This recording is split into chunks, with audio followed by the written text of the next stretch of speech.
आइए आज हम देखते हैं लंब, समांतर रेखाएं, तिर्यक रेखा।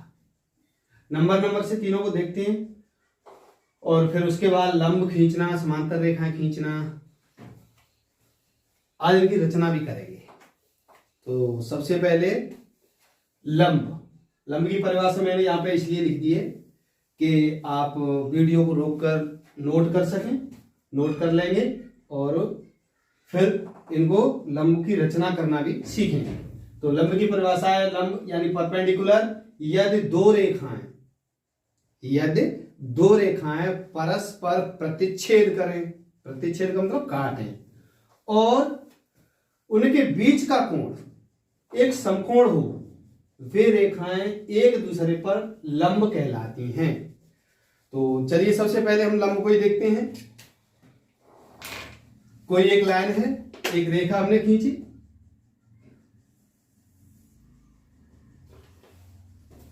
और एक दूसरी रेखा खींची जो इसे प्रतिच्छेदित करती है।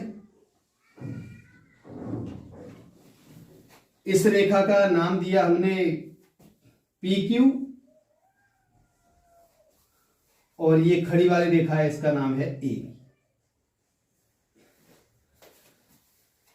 तो हम कह सकते हैं कि PQ को AB प्रतिच्छेदित कर रही है या AB को रेखा PQ प्रतिच्छेदित कर रही है। तो इनके बीच में जो ये कोण बन रहा है ये 90 अंश का है।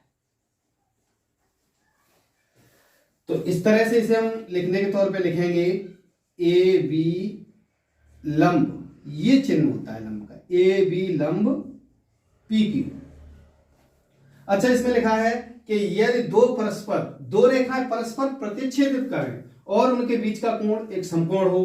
चलो ठीक है, ये दो रेखाएं एक दूसरे को प्रतिच्छेदित कर रही हैं और इनके बीच का कोण भी 90 अंश का है, तो वे रेखाएं एक दूसरे पर लंब रेखाएं कहलाती हैं। लंब रेखा, अब ये कैसे कि PQ पर AB लंब है या AB पर PQ लंब है। अगर इसे ऐसे हम घुमा लें, ऐसे घुमा लो या ऐसे घुमा लो, तो ये एक दूसरे पर लंब ही मानी जाएंगी। कोई रेखा ऐसे भी होती है, जैसी इतनी भी हो सकती है, तो ये इसका नाम है AB और इसका नाम है BC।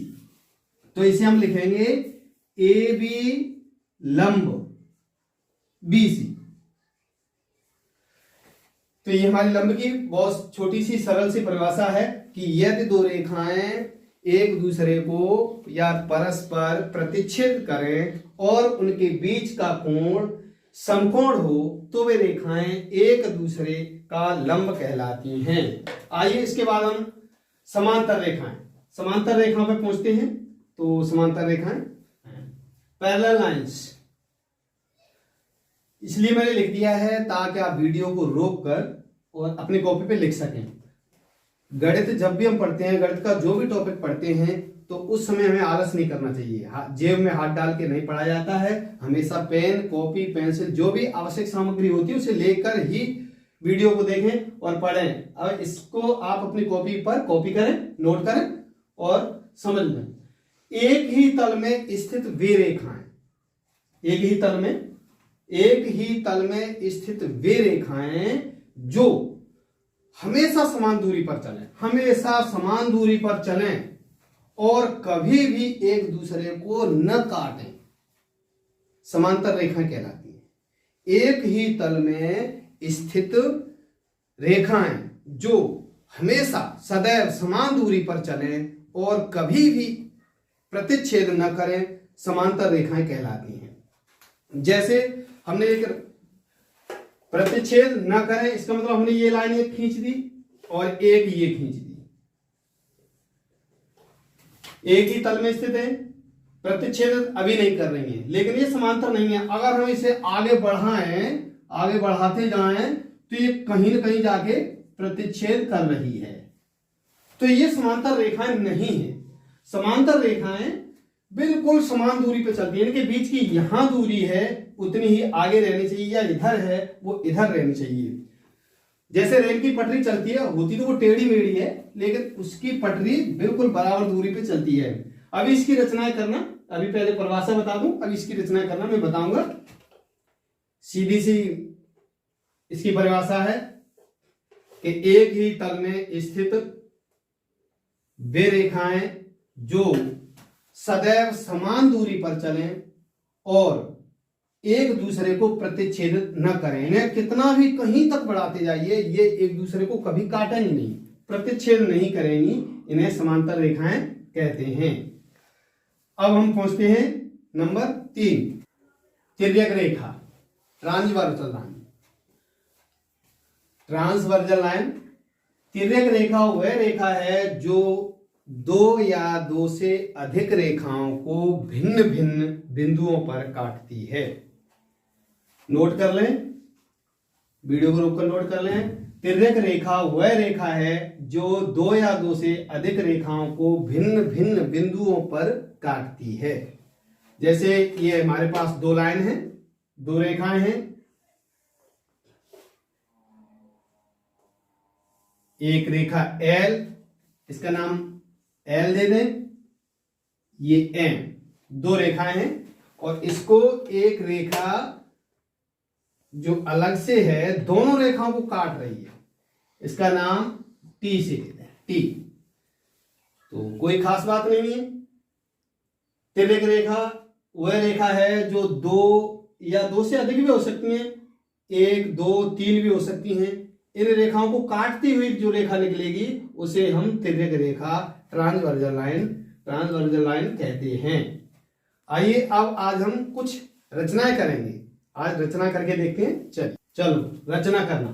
सबसे पहला पॉइंट मैंने लिया है दिए हुए कोण के बराबर कोण की रचना करना। कोई एक कोण दिया है जिसका नाप आपको पता नहीं है कि कितना है, 60 अंश का है, 70 का है या 73 का है, जो भी है उसके ठीक बराबर कोण बनाना है हमें।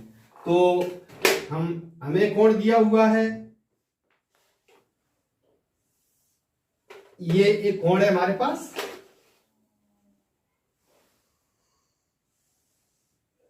हमें रचना करनी है दूसरे कोण की। ये कोण है हमारा कोण एक ABC।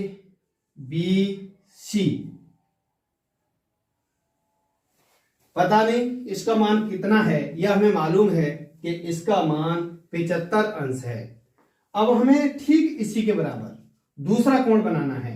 इसमें हमें बगैर चांदे से नापे हुए ठीक इतने ही नाप का दूसरा कोण बनाना है, रचना करनी है। कह रहा है कि कोण ABC के बराबर दूसरे कोण PQR की रचना कीजिए। कोण PQR की रचना कीजिए। तो हम क्या करेंगे, सबसे पहले एक लाइन खींचेंगे, एक रेखा हमने खींची,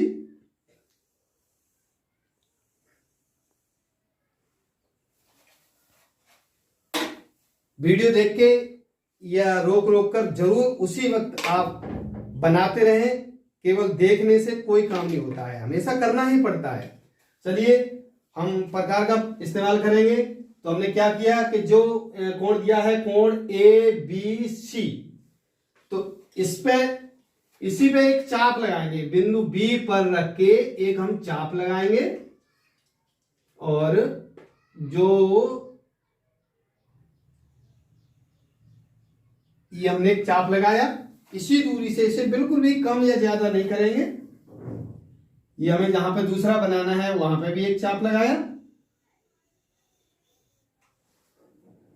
अब क्या करेंगे, इसको हम नापेंगे। तो नापने में तो हमें छोटा बड़ा करना ही पड़ेगा, तो हम इसे जितना भी हमें जरूरत है उतना ही हम कर लेंगे, और यहां से इसको नाप लेंगे, इसकी दूरी को।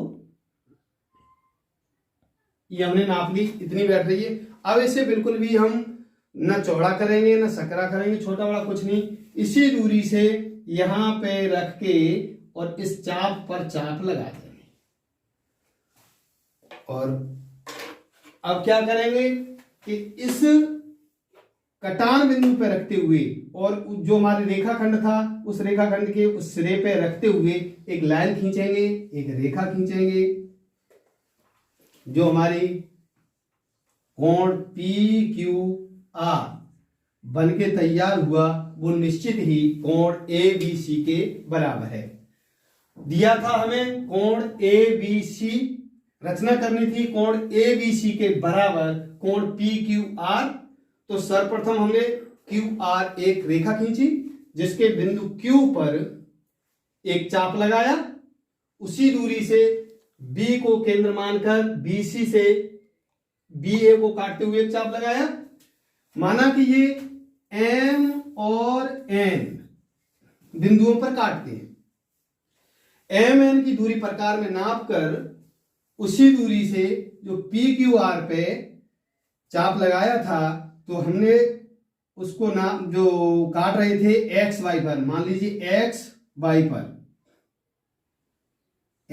पर दूसरा चाप लगाया, तो एक्स से होते हुए क्यू पी एक लाइन खींची, तो इसके मध्य में कोण बना, कोण पी क्यू आर, जो हमारे कोण ए बी सी के बराबर है। आप भी रचना करेंगे, इसे रोककर देखकर, आलस नहीं करें। अगली रचना हमें करनी है, दिए हुए कोण को समद्विभाजित करना।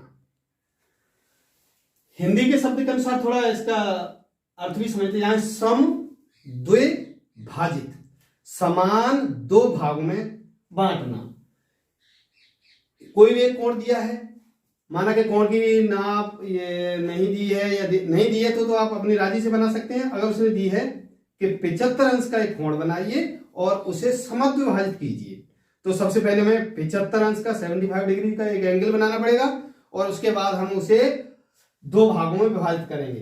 तो मैंने जो हमने सबसे पहली वीडियो डाली थी, अगर आपने नहीं देखी है तो उसे भी देख लें। 75 अंश का कोण हम बगैर चांदे की सहायता से बनाएंगे। आइए पहले देखते हैं कि हमने कोण बनाया, कोण की रचना करेंगे जिसकी नाप 75 अंश होनी चाहिए। तो मैं पहले बता चुका हूं, फिर से देख लें। हमें 75 अंश का कोण बनाना है। 75 अंश का कोण दिया है, 75 अंश के कोण को समद्विभाजित करना है। तो सबसे पहले हम 75 अंश के कोण की रचना करेंगे। हमने क्या किया, एक चाप लगाया, एक हमने लाइन खींची थी जिसका नाम दिया था हमने ए बी। सबसे पहले हमने ए बी एक लाइन खींची, एक रेखा खींची। अब हमें इस पर 75 अंश का कोण बनाना है, तो हमने ए को केंद्र मान के, रेखा ए बी के ए को केंद्र मान के एक चाप लगाया, इसी दूरी से, कम ज्यादा नहीं करेंगे। एक यहां पे एक चाप लगाया, तो जिस दूरी से चाप लगाया जाता है उसी दूरी से चाप को काट दिया जाए तो हमेशा 60 अंश पर काटता है। दूसरा लगाया, जो इसे हम अगर बार बार घुमाते रहे तो 60 60 60 छह बार काट देगा, 360 अंश हो जाते एक बिंदु पर कुल कोण। ये वाले जो 60 है, पहले वाला 60 का भाग, दूसरा वाला 60 का, इस 60 को हमने समद्विभाजित किया। समद्विभाजित करना हम सीख गए।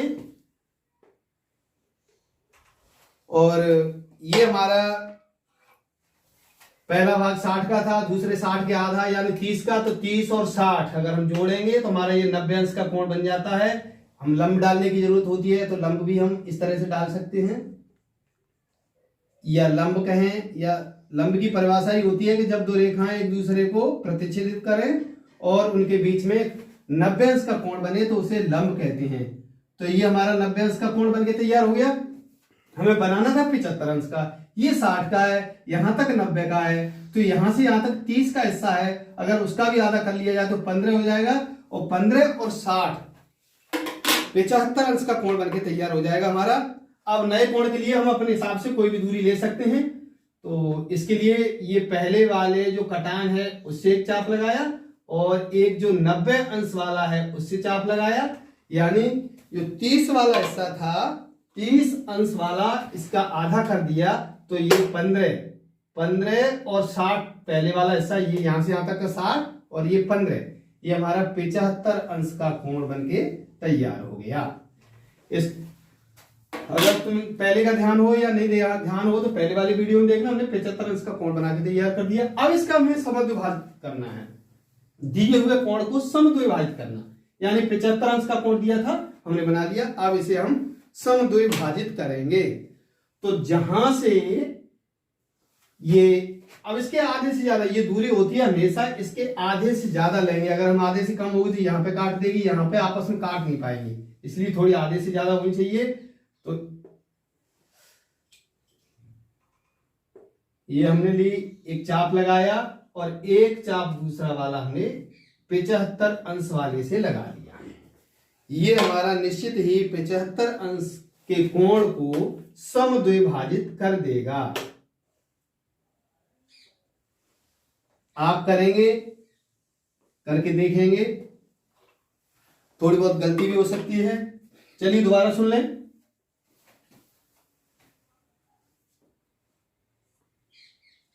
दोबारा सुने, दिए हुए कोण को समद्विभाजित करना है। अगर उसने नाप दे रखी है कि 75 अंश का कोण बनाइए या 75 अंश के कोण की रचना कीजिए और उसके बाद उसे समद्विभाजित कीजिए, तो आप सबसे पहले एक लाइन खींचेंगे, उसमें एक चाप लगाएंगे, चाप पर चाप लगाएंगे, वो 60 हमेशा 60 अंश का होता है, दूसरा वाला फिर 60 का होता है। इस वाले 60 का हमने आधा किया तो 30 और ये वाले 60, तो यहां से यहां तक 90 अंश का हो गया।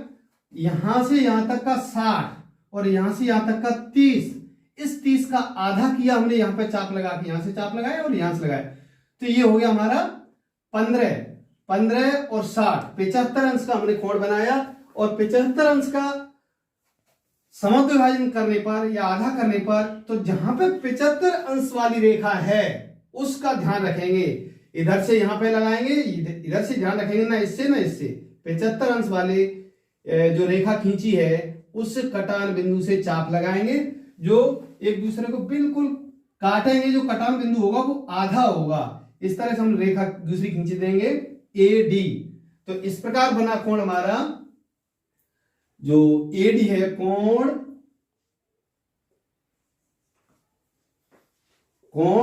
BAD, वो हमारा 1/2 कोण BAC, यानी इसका आधा होगा। इसकी रचना करेंगे। सबसे पहले हमने बताया था लंब, जब दो रेखाएं एक दूसरे को परस्पर यानी प्रतिच्छेद करें और उनके बीच में 90 अंश का कोण बने तो वे एक दूसरे पर लंब होती हैं, मैंने बता दिया था। अब उसकी रचना करना सिखा रहे हैं हम कि लंब की रचना कैसे की जाती है। तो इसके लिए दो स्थितियां बन जाती हैं। एक बनती है जब बिंदु रेखाखंड पर स्थित हो, और दूसरी हो जाती है जब बिंदु रेखाखंड से बाहर स्थित हो। जैसे हमारा ये एक रेखाखंड है, एक रेखा है हमारी, एक रेखा है AB और हमें इस पे लंब खींचना है। लंब खींचना है तो इसकी दो स्थितियां हैं। सबसे पहला वाला A वाला है हमारा कि बिंदु रेखाखंड पर स्थित हो, तो माना कि हमारा यहां पर ये बिंदु है, कोई भी बिंदु है, इस पे हमें लंब खींचना है। तो जब हम अंदाज से लंब खींच देंगे तो थोड़ा सा इधर भी हो सकता है, इधर भी हो सकता है, यानी 90 अंश का न होके 88 अंश का भी हो सकता है, 92 अंश का भी हो सकता है। भले ही एक अंश कम रह जाए, 89 अंश का हो जाए, 91 अंश का हो जाए, तो वो लंब नहीं माना जाएगा। तो क्या करते हैं, जैसे छोटे कक्षा 4-5 के बच्चे हैं या 6 तक, हम क्या करते हैं, इसका इस्तेमाल करते हैं। जब ज्योमेट्री बॉक्स में निकलता है, कई बच्चों को तो पता ही नहीं कि क्यों आती है, इसे गुनिया सेट स्क्वायर बोलते हैं। इसकी सहायता से हम इस पर लंब खींच सकते हैं। जैसे हम इसे ऐसे रख सकते हैं, ये रख लिया हमने बिल्कुल इस तरह से करके, इस बिंदु पे आ गया, तो ये 90 अंश का आता है। और वो कह दे कि 4 सेंटीमीटर की दूरी पे या 8 सेंटीमीटर की दूरी पे एक लंब खींचना है, तो हम क्या करेंगे, ये इस तरह से कर देंगे, ये हमारा लंब हो गया।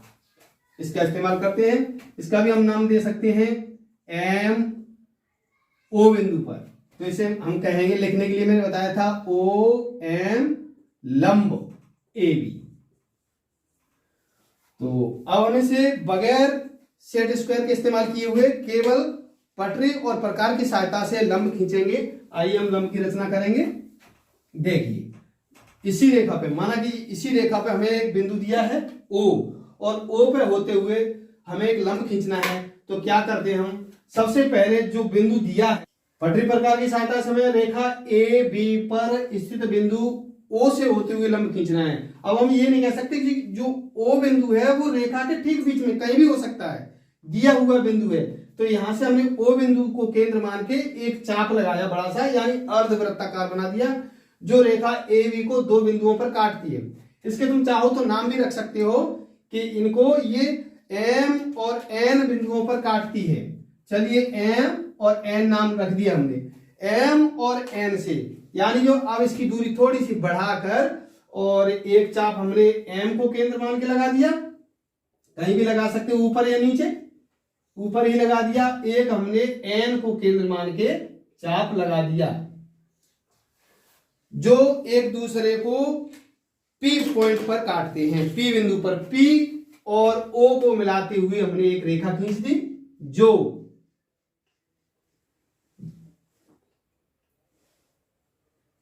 रेखा AB पर लंब होगी। ये हमारा जो बिंदु था। तो अब ये हमारी ये पहली वाली रचना हुई कि बिंदु रेखाखंड पर स्थित हो। तो रेखाखंड पर स्थित था, हमने इस पर लंब डाल दिया, इसका नाम हमने रख दिया PO। इसे हम लिखेंगे PO लंब AB। अब हम रचना करेंगे दूसरे बिंदु की। बिंदु रेखाखंड से बाहर स्थित हो, रेखाखंड से बाहर स्थित हो, तो हम इसकी रचना करेंगे। अब एक हमारे पास उसी तरह से बिल्कुल कोई एक रेखा है, अब रेखा से बाहर दे दिया है बिंदु हमें, एक लाइन है हमारी XY, एक बिंदु बाहर दिया है कहीं भी P,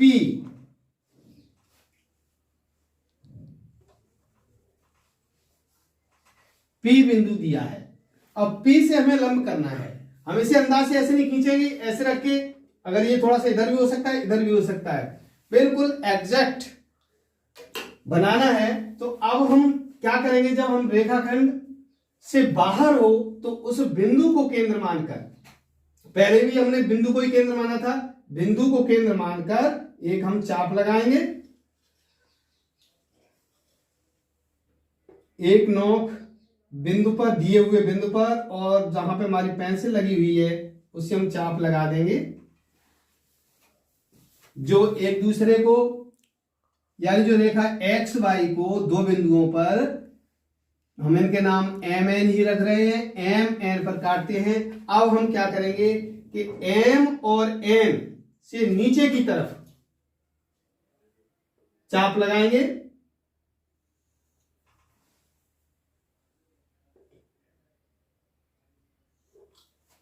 जो एक दूसरे को बिंदु Q पर काटते हैं। P और Q को मिला देंगे, P और Q को मिलाती हुई एक रेखा खींचेंगे, जो निश्चित ही PQ वाली रेखा XY पर लंब होगी।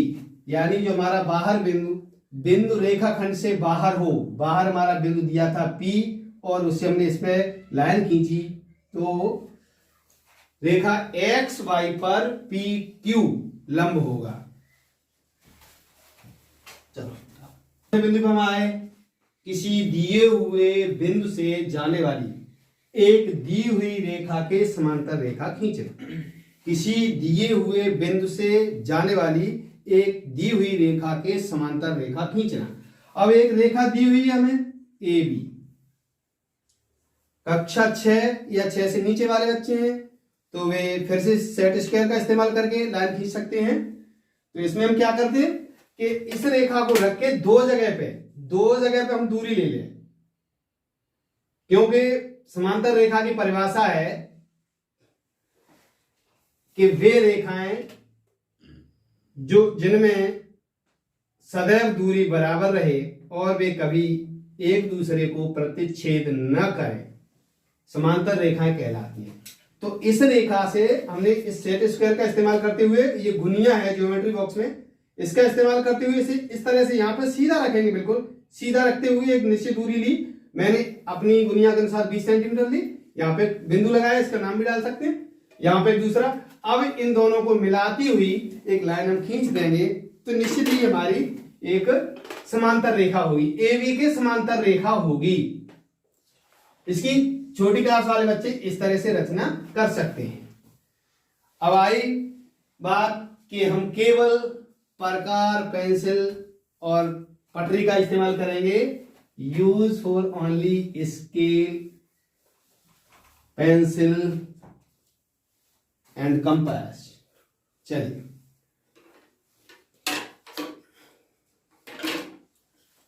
एक समांतर रेखा खींचनी, यहां पे एक बिंदु दिया है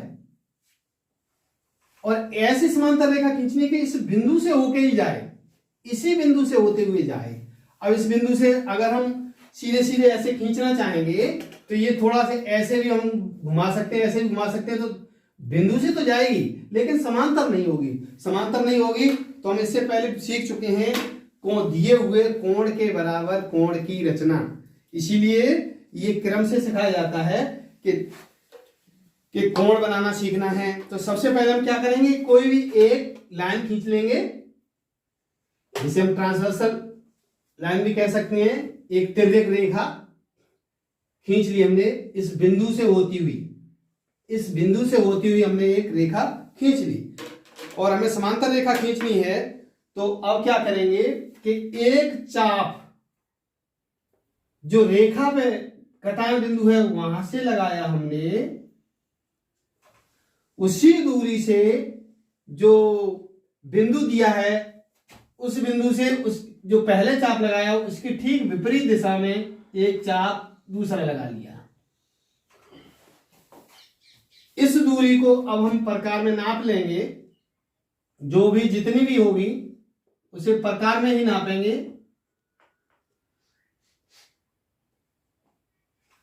और उसी दूरी से इस चाप को लाइन पर रखते हुए दूसरा चाप लगाएंगे। तो जो चाप पर चाप काट रहा है और पहले वाला जो बिंदु है उस बिंदु से मिलाती हुई हम रेखा खींचेंगे, वो निश्चित ही दी हुई रेखा के समांतर रेखा होगी। इस तरह से हमारी ये रचना हो गई। किसी दिए हुए बिंदु से जाने वाली, यानी ये बिंदु हमारे यहां पे दिया हुआ था, किसी बिंदु से जाने वाली एक दी हुई रेखा के समांतर रेखा खींचना।